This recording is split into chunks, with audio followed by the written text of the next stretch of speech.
como dijo Tom en la mañana, lo que me he encontrado haciendo aquí al lado de María es realmente articulando la parte espiritual de la psicología que me encuentro practicando. Este, Llevo bastantes años en una práctica, pero es hace poco que he comenzado a tener yo claro y poder diferenciar este encuentro entre lo psicológico y lo espiritual.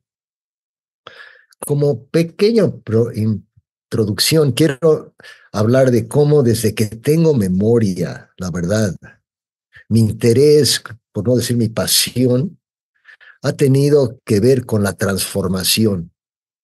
Yo creo que ha de haber tenido algo de chiquito, que la vida alrededor de mí era un poco tan difícil emocionalmente, tan conflictivo, que de alguna forma me nació la idea de que las cosas pueden ser diferentes, se pueden transformar.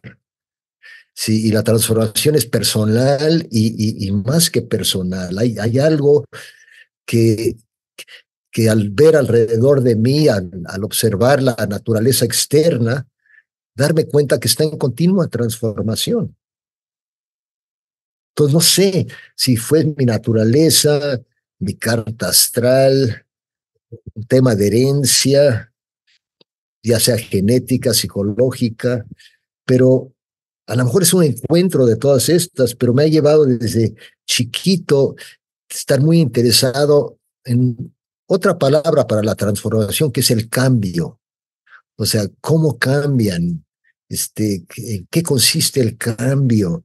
O sea, y el reto para mí ha sido eso de ver cómo puedo en un momento cambiar una situación destructiva en algo constructivo. Entonces, esa intuición me ha llevado a siempre estar interesado en artes de transformación. Le comentaba a María el otro día cómo tengo memoria desde chiquito estar interesado en culturas originarias y qué puedo aprender de ellos. Y ahora se llama chamanismo, pero ¿qué puedo aprender de las prácticas de curación, de espiritualidad de los pueblos originarios? Al mismo tiempo, de chiquito me encontré fascinado con las historias del rey Arturo y el mago Merlín. El mago Merlín, ¿qué es esto de magia? O sea, ¿qué es crear algo que no existe o es hacer que lo invisible sea palpable? O sea, ¿qué es ir al punto y introducir algo que cambia todo?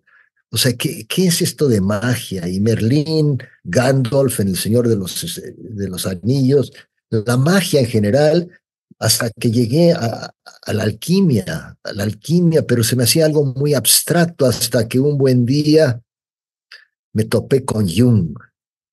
Sí, y recuerdo haber leído a Jung y decir, de aquí soy. O sea, me sentí como un pez en el agua. Básicamente porque fue la primera vez que yo encontré que alguien había tenido una experiencia como la mía, que giraba en torno de la relación entre lo externo y lo interno. Cómo se afectan uno, cómo uno es el espejo del otro, ¿sí? Y cómo participan en la transformación de ambos. Y de repente me descubro que Jung pasó los últimos 40 años de su vida estudiando la alquimia como arte de transformación. Entonces, como ustedes que me conocen, pues lo que me guía en mi trabajo es mi entendimiento de lo que llamamos una psicología alquímica. Pero la verdad es que he descubierto en la experiencia que lo que llamamos psicología alquímica es una versión en la Edad Media en Europa de saberes ancestrales, saberes sí, que no sé cómo llamarlos, sino es conocimientos ancestrales que durante la Edad Media se llaman alquimia, que ahora se podrían llamar psicología alquímica, porque los tres son muy fieles en su muy cuidadosa, muy fina observación de la naturaleza externa para descubrir los secretos, la parte invisible de nuestra naturaleza interna. Entonces, esto es lo que me ha guiado, ha sido el hilo conductor que ha tejido mi vida.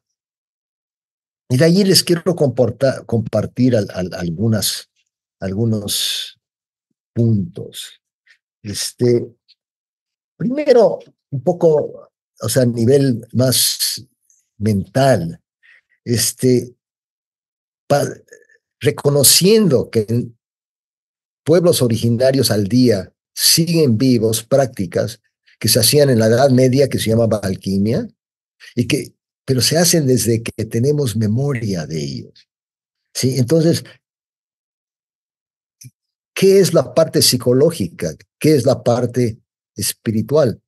Tom nos abrió muchas ventanas, unas nuevas formas de imaginarlo, pero aquí quiero proponer que entendamos por psicológico como la manera en que cada quien experimenta la vida. Cómo vivo la vida es mi aspecto psicológico. O sea, aunque no estoy siempre consciente de ello, la experiencia de vida es somática, es corporal, es emocional, es mental, es espiritual. O sea, existimos en esos 4 planos. Esos 4 planos son manifestaciones de lo que llamamos vida y giran alrededor del mismo tema. O sea, son diferentes formas de experimentar, de reflexionar, de entender lo que es la vida. Entonces, lo psicológico lo vivo corporalmente, emocional, es lo que me doy cuenta de lo que vivo.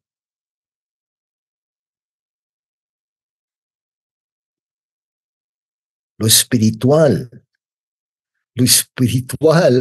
igual lo podríamos llamar lo inconsciente. Recuerden, lo inconsciente es más grande que nosotros. Nosotros somos una pequeñísima conciencia dentro de un mundo más.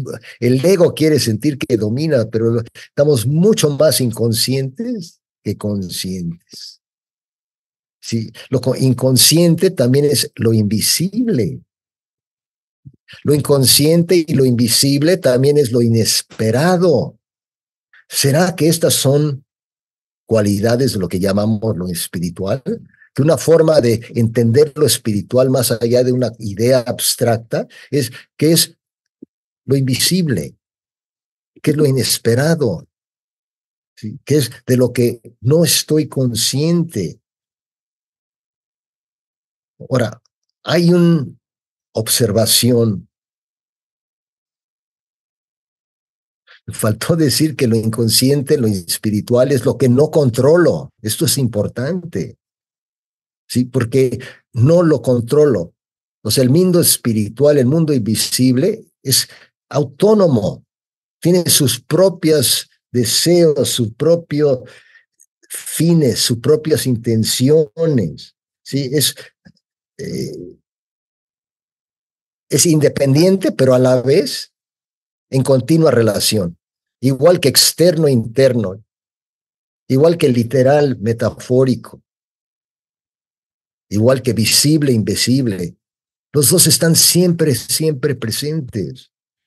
¿Sí? Lo que llamamos frecuentemente, lo que llamamos una sincronicidad es cuando damos cuenta cómo los dos comparten el mismo tema. Pero que compartan el mismo tema no quiere decir que tengan la misma relación con el mismo tema. La parte invisible me está diciendo algo que yo no veo.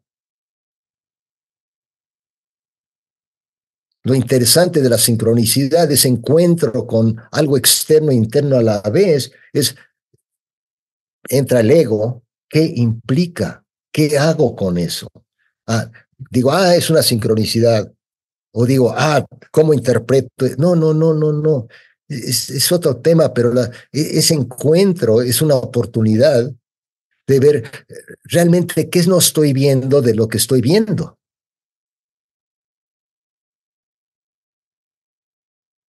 Hay encuentros en la vida que resaltan la verdad de las palabras de Jung cuando dice, es tan importante lo que la vida quiere de ti como lo que es importante, lo que tú quieres de la vida. Yo propongo que la vida, el espíritu, lo invisible, nos comunica qué quiere de nosotros aconteciendo. Lo que me acontece es la vida diciéndome, tú quieres esto, pero yo quiero lo otro.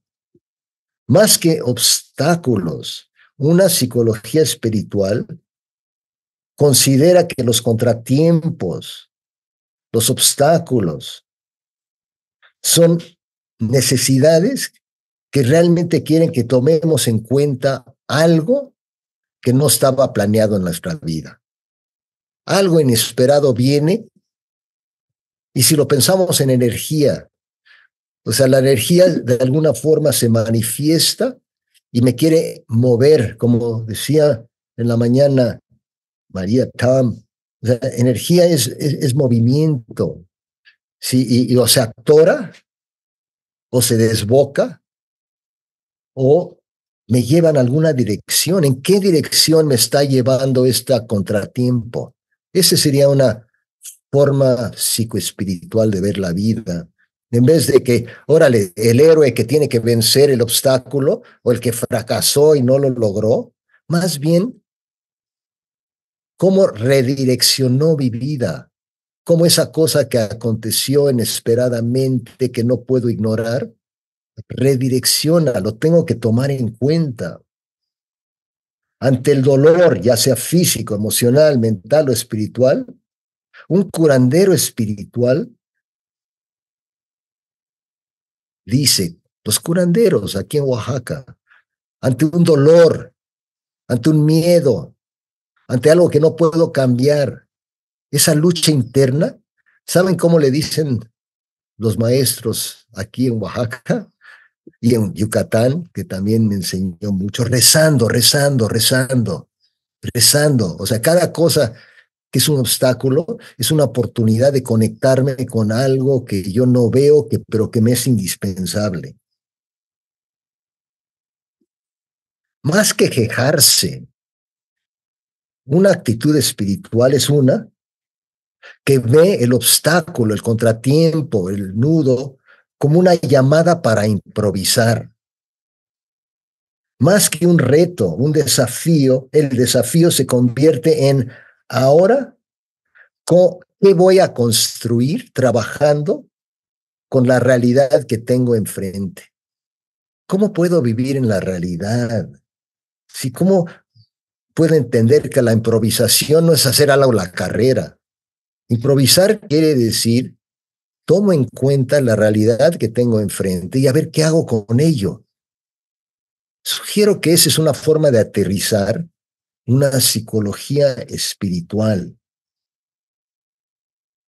Una psicología que sabe que a través de lo que yo vivo, me conecto con cosas que no veo, no controlo.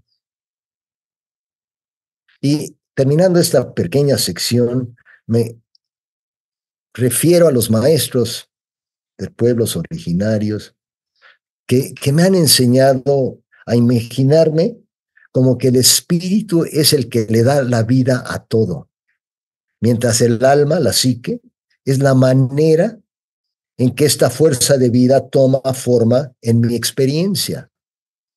Otra forma de entender una psicología espiritual.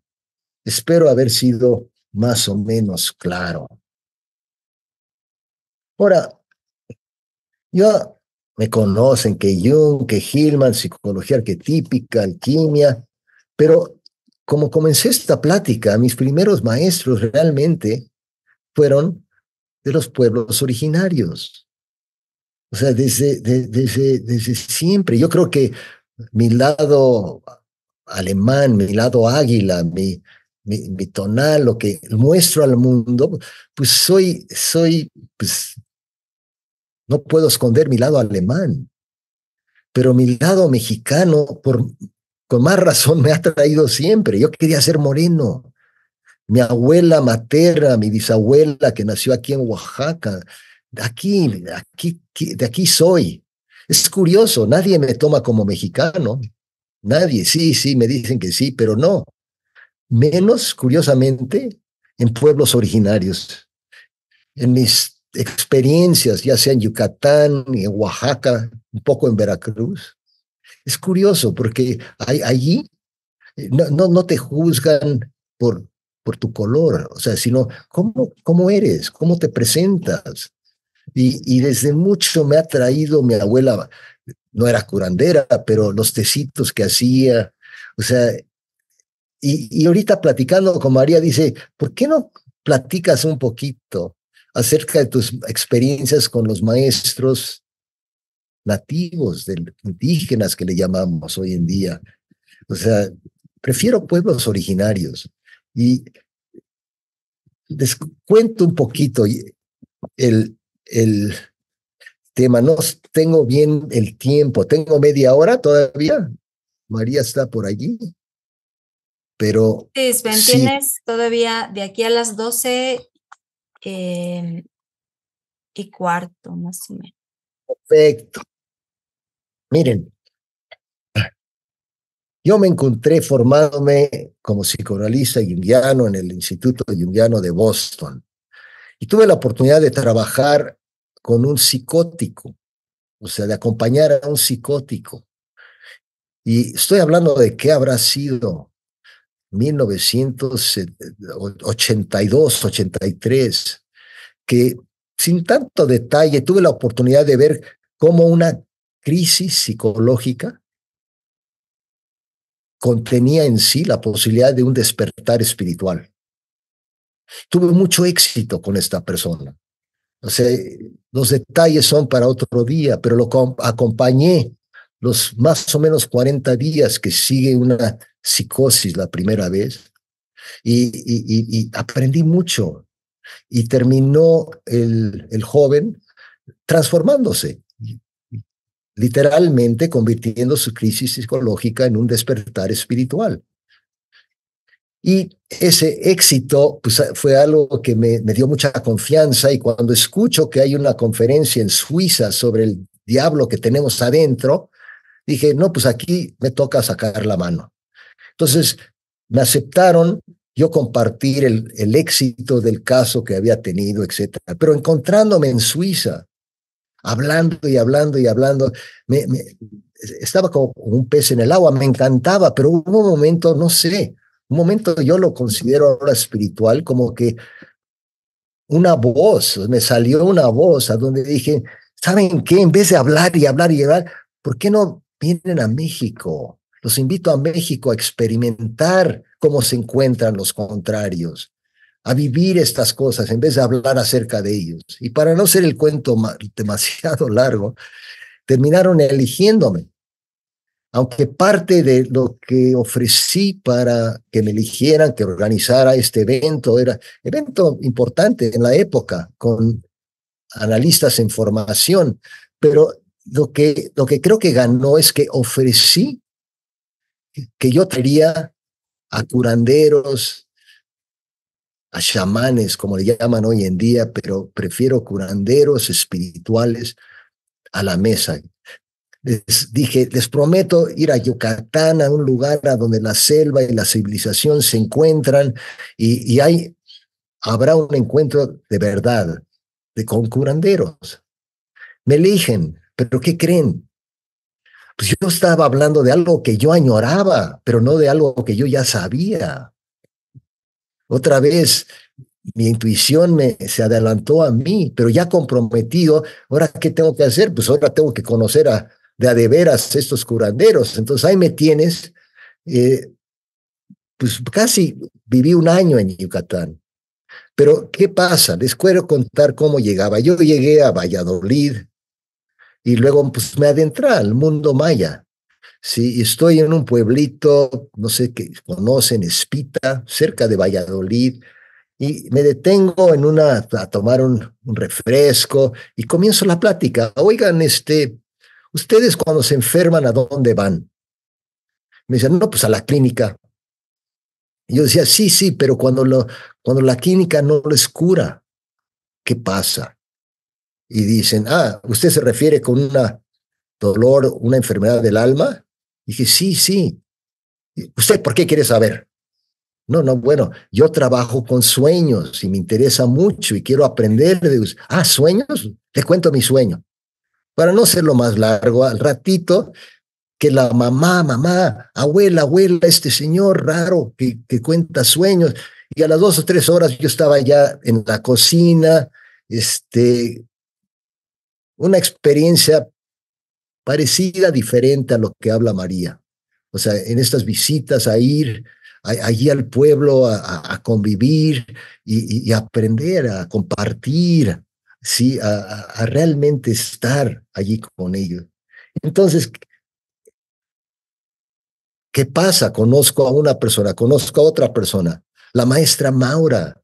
O sea, y yo voy también llegando a que gracias a la maestra, mi curiosidad, ahí me tienen pues incursionando. Encontré a Cobá, no sé si conocen Cobá. En esa época Cobá apenas habían puesto la carretera y había el hotelito, un hotelito de esas villas arqueológicas, ¿sí? Y a la orilla, o sea, que mi sueño de lo que yo había prometido se estaba materializando. Encontré un lugar a la orilla entre la civilización y la selva y comencé a conocer a lo que curanderos en maya les llaman jmen. Pero aquí les cuento 2 o 3 cosas que considero espirituales.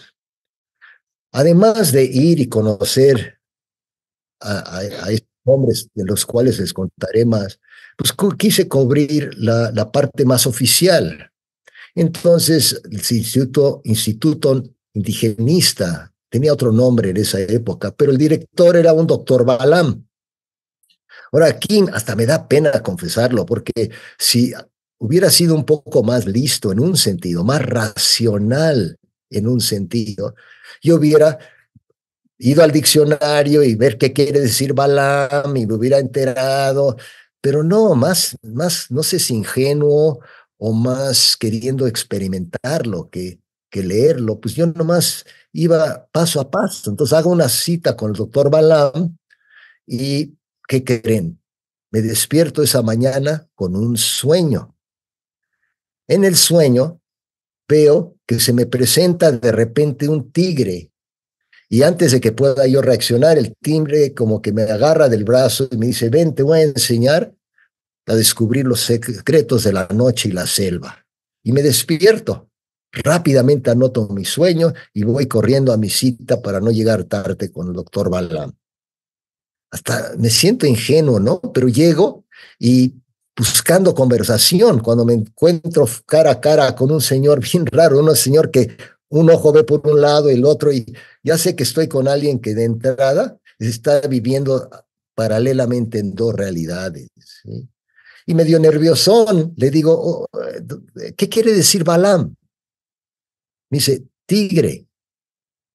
Yo creo que allí mi ingenuidad me ayudó porque él vio que realmente no había hecho mi tarea, que realmente no tenía idea, que realmente le estaba preguntando algo que no sabía, pero esto lo resaltó porque mi reacción fue, le tengo que contar mi sueño de la mañana, yo soñé con que un tigre. Bueno, allí se hizo la conexión. O sea, más que pláticas, más que credenciales, fue la sinceridad, lo auténtico del momento que creó pues este encuentro con el doctor Balam que me abrió tantas puertas. O sea, gracias a él, pues tuve yo entrada a muchos, en el congreso, en el encuentro, fueran 8 días en la selva. Tuve 70 y tantos psicoanalistas junguianos y creo que eran casi 40 Jiménez. Sí, muchas anécdotas interesantes allí, pero el hilo de hoy es el encuentro de lo psicológico y lo espiritual. ¿Sí? Y cómo uno va siguiendo las pistas y abriendo el camino a medida que uno lo va caminando. Allí, con esas pláticas, comencé a preguntar, oye, ¿y tú cómo descubriste tu don como curandero? Y me sorprendió. Y una vez más, yo podía haber leído los libros y los libros me lo hubieran explicado, pero ahora doy gracias a mi ingenuidad que no había leído gran cosa, me aventé. Entonces comienzo a escuchar de hombres, mujeres, de un curandero, de otro, y una pequeña minoría lo habían heredado, pero el heredado no era solamente una herencia, digamos, física, era la persona que los papás lo habían dejado con los abuelos para que lo crearan, y el abuelo era el curandero. Entonces, entre que lo traía y que con la educación del abuelo lo enseñó a ser curandero. Entonces, una forma de reconocer mis dones es porque lo tengo en mi familia y mi familia me enseña, o sea, lo valora. O sea, recordemos que en tiempos ancestrales, México prehispánico, la inteligencia es algo que se trabaja, que es algo que se nutre, que es algo que se desarrolla. ¿Sí? Entonces trae uno su don, pero ese don tiene que ser desarrollado. Pero en fin, la mayoría de los maestros no lo habían heredado. Al contrario, habían tenido una enfermedad que la clínica no podía curar. Poco como hablaba María, buscaban el mundo externo, pero no encontraban respuesta. No había más que ir para adentro. Y el ir para adentro tiene muchas formas. O sea, uno es irme de ermitaño 2, 3 meses, irme a la cueva, irme a la caminata solita. O a lo mejor era literalmente interno, algo en donde realmente batallo, sufro en el buen sentido de mis síntomas y dejo que mis síntomas y mi lucha para curar una enfermedad que tal vez no tiene cura es lo que despierta en mí mis dones. Ojo, lo estoy diciendo con cuidado.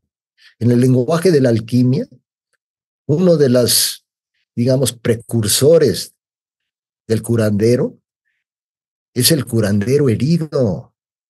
Si recuerden que mi sensibilidad de mi propia herida es lo que me hace sensible a la herida del otro.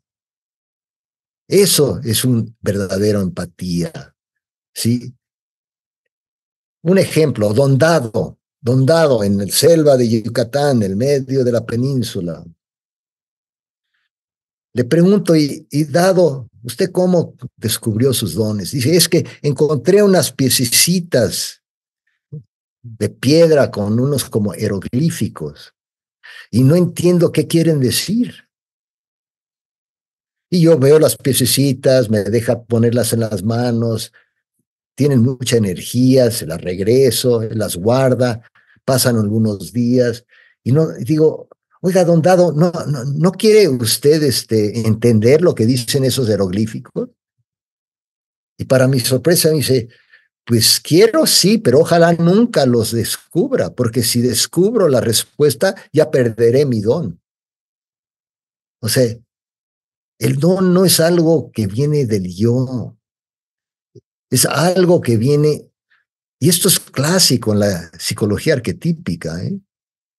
O sea, mis fortalezas, mis dones, mis recursos más profundos, los descubro cuando no puedo hacer algo.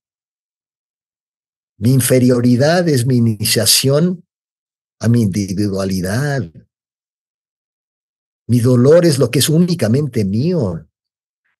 Dolor es dolor, pero nadie lo vive como yo. Mi dolor me inicia a mí. Y no se trata de resolverlo. El curandero herido justamente tiene los dones porque su sensibilidad parte desde esa sensibilidad herida. No es que yo sé lo que tú necesitas, es que yo sé que si me acerco contigo y dejo que la relación te inspire a conectarte contigo mismo, porque eso es lo que hace alguien. O sea, uno es un espejo, uno es muchas cosas, pero lo que uno quiere es despertar en el otro no la solución de sus problemas, pero la conexión con su más profundo ser.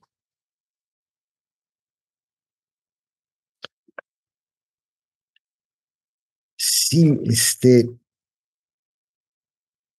me acuerdo un dicho que también seguramente lo han oído muchas veces, no solo en Yucatán o en Oaxaca, pero esto de que hay que tener fe para curarse, ¿lo han escuchado? Pues yo de necio andaba años decir, bueno, o sea, que si no tienes fe no te puedes curar. Y literalmente, no es broma, yo le preguntaba a uno y a otro, y he conocido a bastantes, hasta que por fin, después de varios años, una sabia maestra, doña Meche, aquí de Mitla, de hecho, dice, ay, dones, ven, es fácil. Cuando te curas, descubres la fe. Ay, qué interesante, ¿sí? Entonces le digo, ¿y qué quiere decir curarse? Dice, cuando aprendo a seguir con mi dolencia, que mi dolencia me despierte sensibilidad a estar más presente y conectado en mi vida. Nunca se me va a olvidar esas palabras de doña Meche. De hecho, si puedo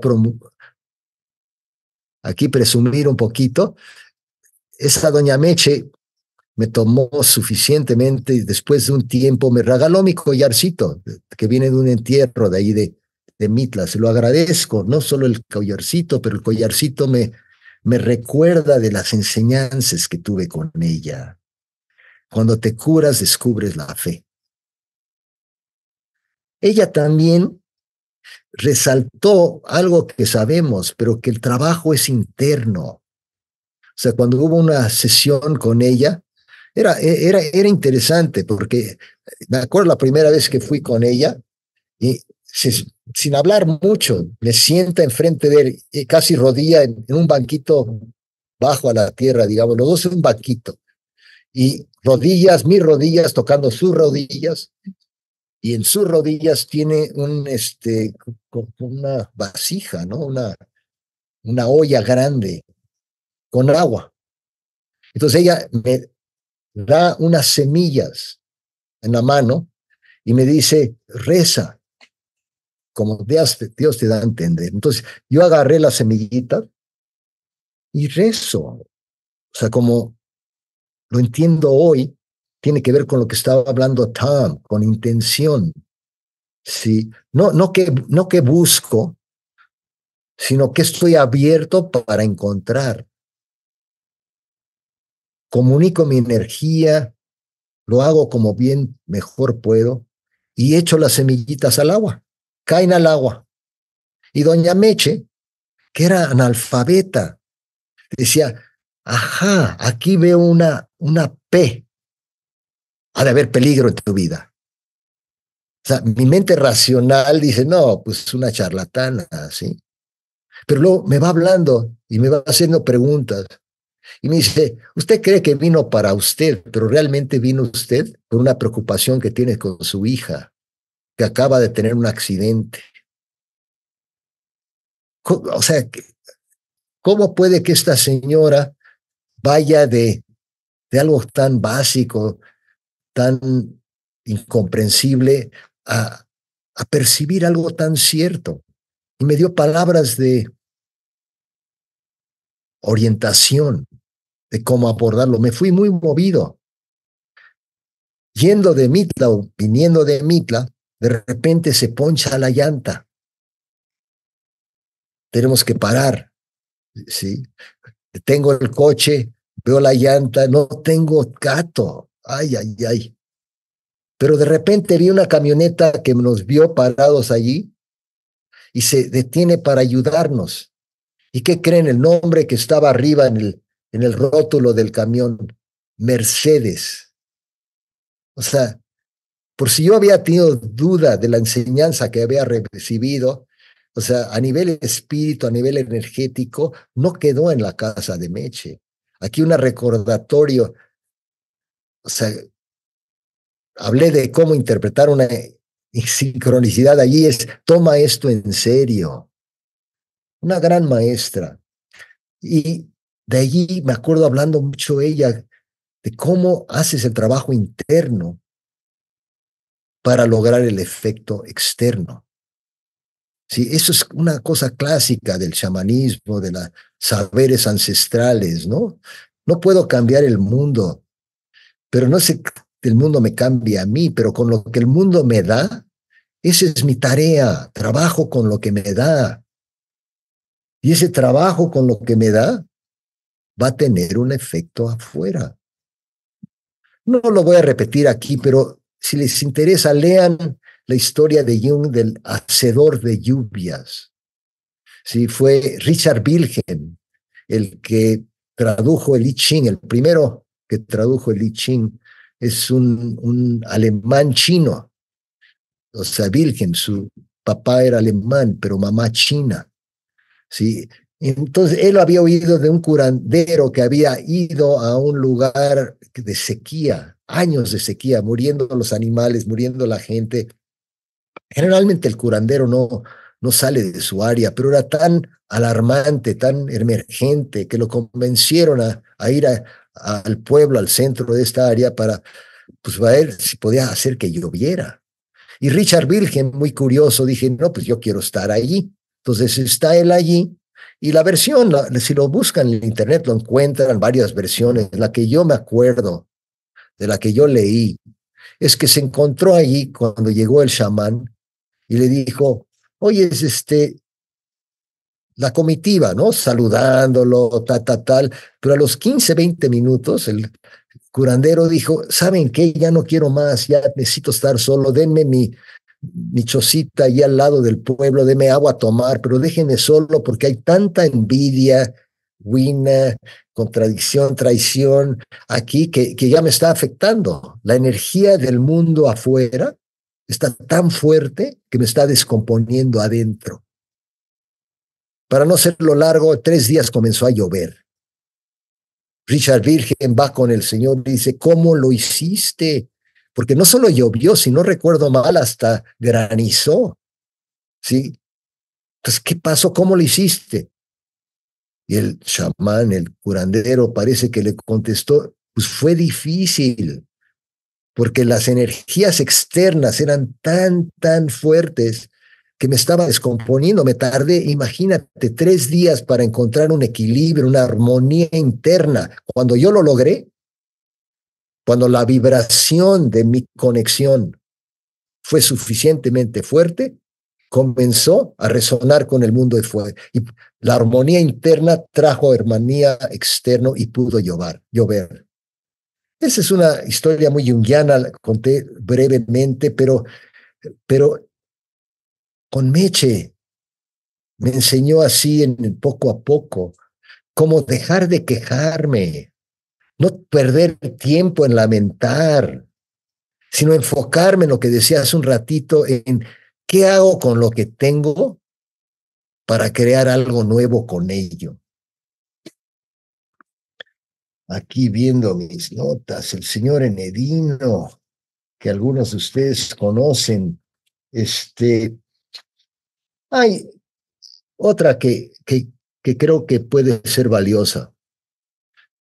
Paulino, ¿sí? En 1991 me encontré en Brasil y un amigo dijo, oye, hay una planta, tú que sabes de los hongos y esto, pero hay una cosa muy nueva que se llama ayahuasca. No la he probado, pero si te vas, no sé, como 2 días en el coche a un lugar en Minas Gerais que se llama Vale Matutú, aviéntate. Estaba yo con mi amigo, el hermano alemán que tengo. Aviéntense, tienen unos días y dicho y hecho, de repente nos tienen literalmente, fueron 2 días y medio de manejar casi continuamente para llegar al Valle de Matutú. Llegamos a un lugar precioso, o sea, 2 cerros grandes, enormes. Venían y creaban un valle con un río que corría. No entrabas en coche, llegabas a un punto de haber que caminar como 2 kilómetros. O sea, en un sentido, la historia del chamán, de la búsqueda del chamán. O sea, tienes que trabajar, no te lo regalan. En fin, caminamos los 2 kilómetros, llegamos a la posada de Cándido y le preguntamos por Paulino. Habíamos escuchado un curandero, Paulino, y los Cándido nos dice, no lo hemos visto en un buen tiempo, pero tómense un tecito, ya vinieron hasta acá, pasen aquí la noche. Y ahí estamos platicando cuando de repente del otro lado del valle, en la cima de la montaña, vemos una figurita, una como hormiguita que va bajando. Y Cándido dice, no lo puedo creer, es Paulino. Bueno, llega Paulino, a veces yo no sé si le creo o no le creo, pero lo que realmente aconteció es que llega Paulina y dijo, tuve un sueño, que iban a venir unos extranjeros muy sinceros en búsqueda de un aprendizaje, y parece que son ustedes. Pues vámonos, nos despertamos a las 5 de la mañana y vámonos. Pero no era ir a tomar ayahuasca, primero era merecimiento, lo tenemos que merecer. Y el ritual de los 4 elementos no fue hablado, fue algo experimentado. Primero teníamos que trabajar, estuvimos 2 horas y más construyendo un puente, allí con la pala, con la carretilla, o sea, mi amigo y yo construyendo el puente. Estábamos ganando merecimiento y trabajando con el elemento tierra.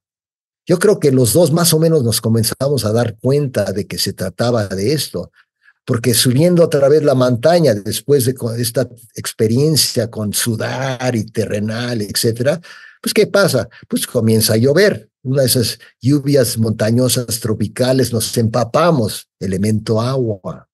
¿Y qué faltaba entonces? Pues un fueguito, ¿no? Para secarnos. Entonces, ¿cómo prendemos el fuego? Elemento fuego.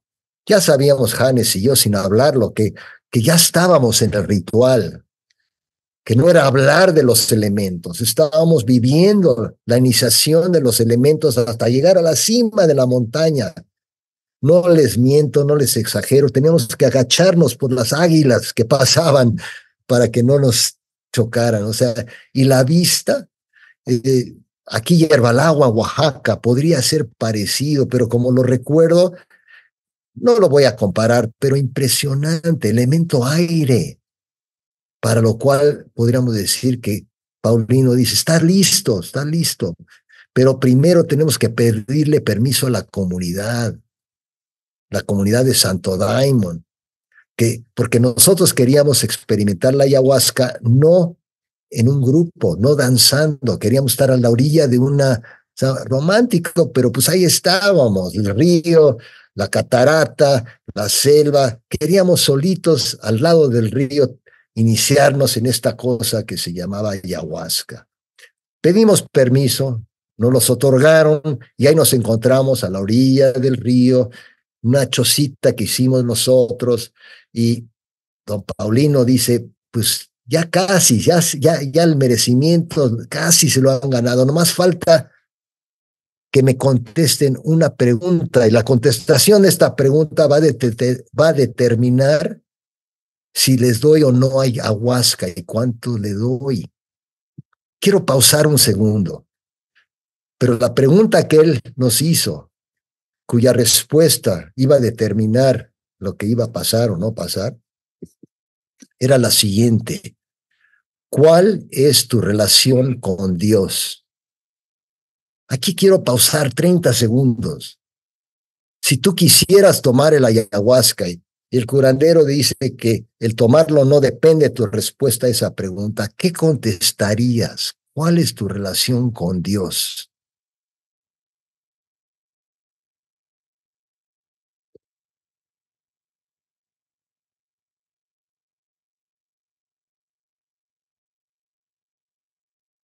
No habría historia si no le hubiera contestado lo que les confieso. Le dije, sé que existe, pero no sé si lo puedo reconocer cuando se manifiesta. Quiero aprender a reconocerlo cuando se hace presente en mi vida. Yo creo que eso habla de una espiritualidad que no es pensada, que no es copiada, porque creo que lo han dicho diferente, Manuel, ayer.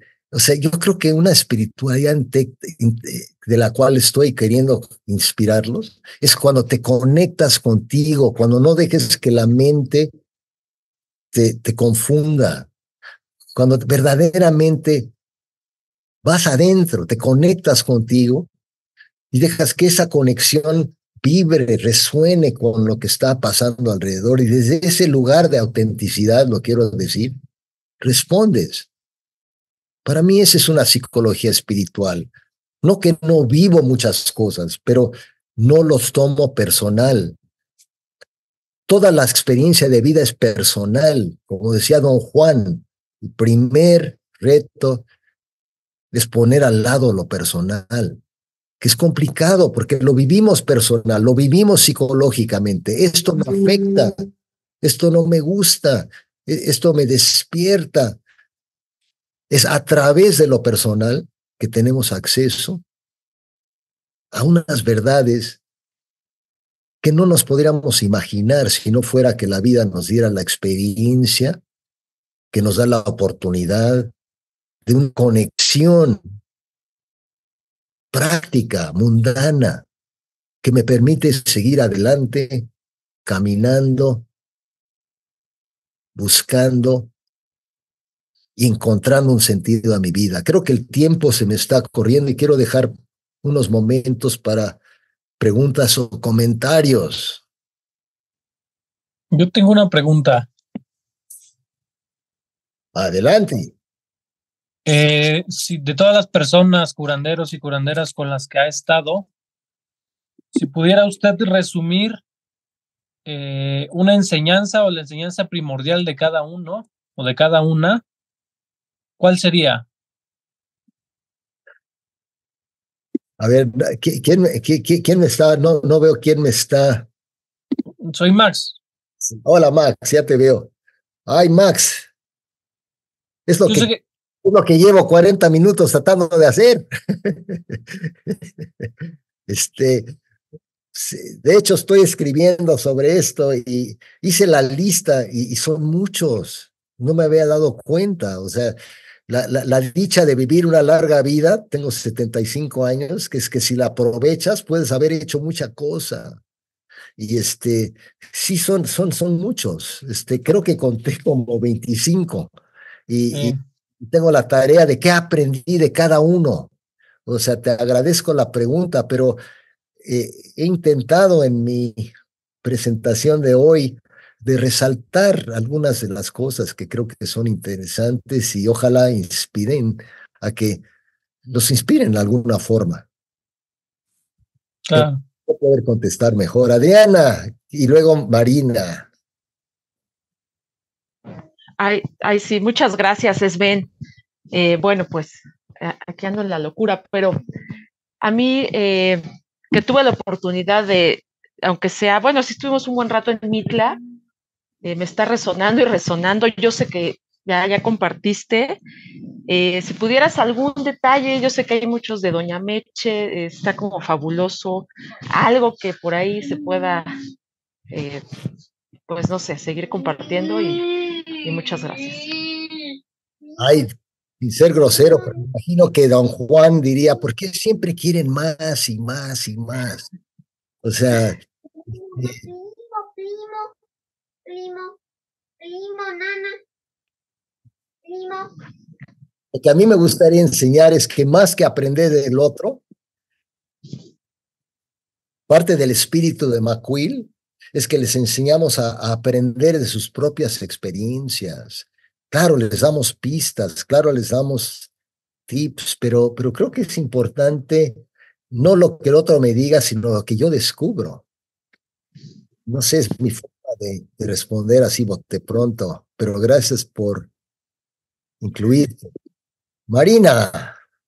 Muchas gracias, Sven, por tu compartir. Así quería imaginar contigo las rutas que has caminado.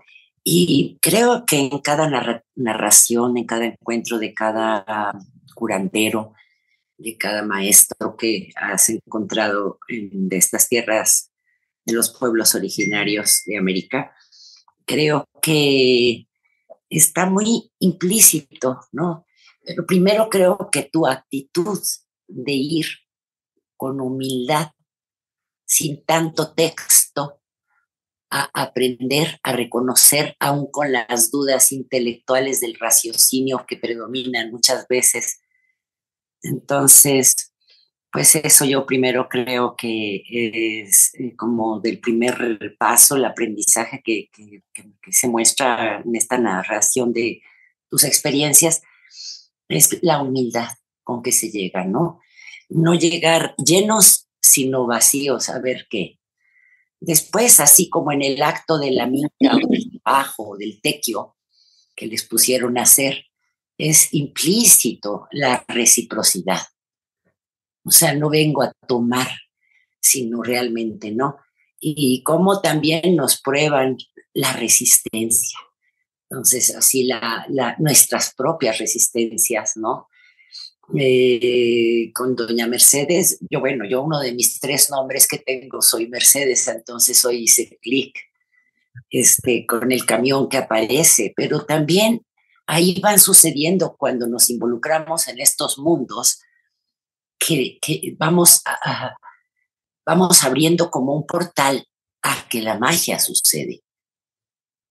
Sí, no nada más por una experiencia exacta con curandero, quizás en la relación con los pueblos indígenas, ¿no?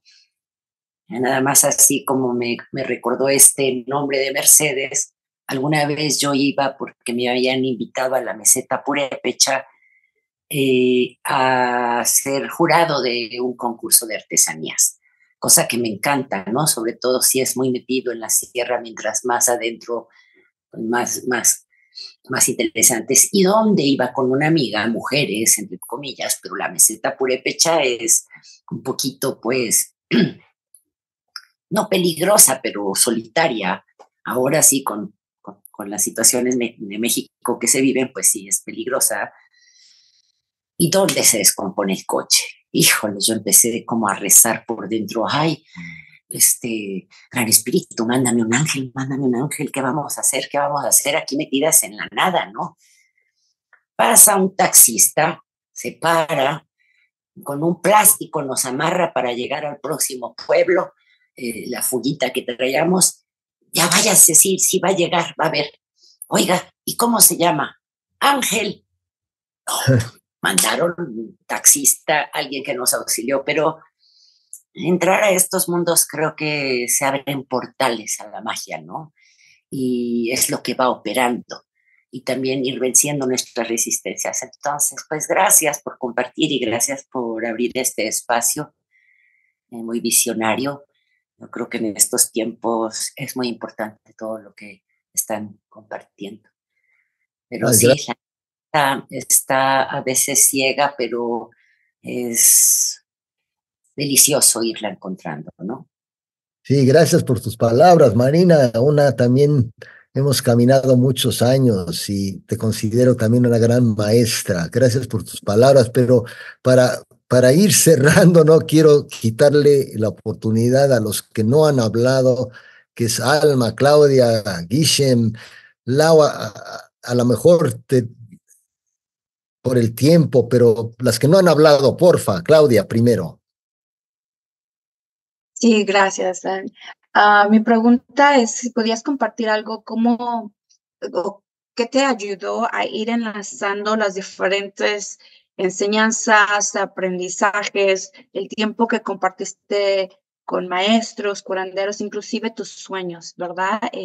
Para mí es el ir aprendiendo que maestros y curanderos, sueños vienen a diferentes tiempos, pero si te me podías compartir un poco cómo ir entrelazando esas experiencias, esas enseñanzas para encontrar al ser que vive en mí. Ay, no quiero ser grosero, pero ven a tomar el curso de McQuill. De eso es lo que se trata, lo que enseñamos, lo que nos interesa. Y o sea, palabras que son, como decimos todos en diferente, es un aprendizaje vivencial. No es que me cuenten, es como me abren espacios para que yo mismo lo descubra, que es lo que pretendemos hacer en McQuill. Pero a ver, gracias por tu participación, tus palabras. Alma. Buenas tardes, muchas gracias por la oportunidad. Bueno, mi pregunta es con respecto a cuando te hicieron esta pregunta a ti, de cuál es tu relación con Dios, ¿cómo la podemos medir o cómo la podemos valorar? Yo crecí en un ambiente realmente católico, cristiano, en donde, bueno, la relación con Dios era el rezo, ¿no? Y cuántos rosarios hacías, si vas a misa, no vas a misa.